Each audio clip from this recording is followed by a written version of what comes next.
High high রে কিনু আলু নাই সারাটা খেতে মধ্যে আমার 2 ফুট পর পর আলু জ্বলাইছে এই কারণে আমি লুকালালু করবার চাই না গো আল্লাহ কিনু আলু নাই আরে না সারাটা খেতে মধ্যে আমার আলু নাই গো ইনু এক গাছ এই মঙ্গা বিস্কি না আমি আমার মেটিয়া আমি তুলাম না গো আল্লাহ আমি কে আলু করবার আইছিলাম এই 80-90 টাকা কেজি আলুর বিস্কি নেই পাবলিক আলু করে আমার জীবন শেষ আমি কি ভাই এটি হাত তুলবো আল্লাহ গো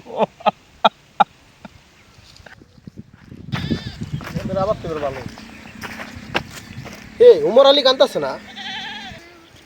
উমর আলী তুই কান্দাস কে আর তোর খেতের অবস্থা কে আমি পাবলিক বিস্কিনে ধরা গেছি রে ভাই আমার সারা খেতের মধ্যে আলু গাছ জ্বালায় রে ভাই আগে কইছিলাম পাবলিক আলু কিনিস না, পাবলিক আলু কিনলে তুই মার খাবি। ভাই রে আমি বুঝি নাই ভাই আমি কার পরামর্শে আলু করছি আহই আমার ক্ষেতটা দেখাই দে দেখাই নে আহই আমি বুঝি নাই রে কান্দাকাটি করিস না। পাবলিক আলু করছস আর আমি বিয়ে দিছি আলু করছি তোর হাতটা কোথা হানি তোর দেখাই। এই রে ভাই তোর এত সুন্দর আলু হইছে ভাই দেখ আমার ক্ষেতটা দেখই দেখছস আলু গাছগুলো কত সুন্দর। এই যে আলু যে করছি বিয়ে দিছির আলু, হ্যাঁ বিয়ে দিছির আলু দেখ কত সুন্দর, বীজগুলো কত সুন্দর। না সুন্দর হইছে ভাই সুন্দর হইছে এই বিয়ে দিছির এই যে ডিডি স্যার খলিল স্যারের পরামর্শে আলু করলে আলু কোনোদিন তুই মারি খাবি না, তোরা খাবি না।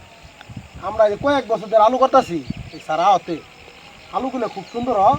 আমার আলুও ভালো, আলু মধ্যে ইস্কা হয় না, আলু অনেক লাভবান হয়।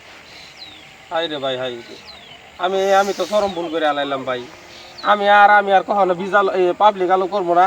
আমি যতবারই আলু করবো বিএডিসি ডিডি স্যারের খলিল স্যারের পরামর্শে আমি আলু করবো ভাই। ঠিক আছে তুই যাবি যায় খলিল স্যারের মতনে তুই যদি নিজে আলু করস খলিল স্যারের মতো পরামর্শ নেবে আলু তোর খুব সুন্দর হবে। আচ্ছা ভাই বুঝছস ভাই এই তো আমার ক্ষেতগুলো কত না ভাই অনেক সুন্দর হয়েছে আমি স্যারের পরামর্শ স্যার আলু করবো না ভাই। এই দেখ আমার ক্ষেতগুলো কত সুন্দর থেকে স্যারের পরামর্শ গাছ মারা আছে একটা গাছও মার নাই আমার। না এটা গাছ মারলে দেখ আমি জীবন তো বাড়িতে মারলে ভাষা লাগলে খলিল স্যারের পরামর্শ স্যার আলু করবো না।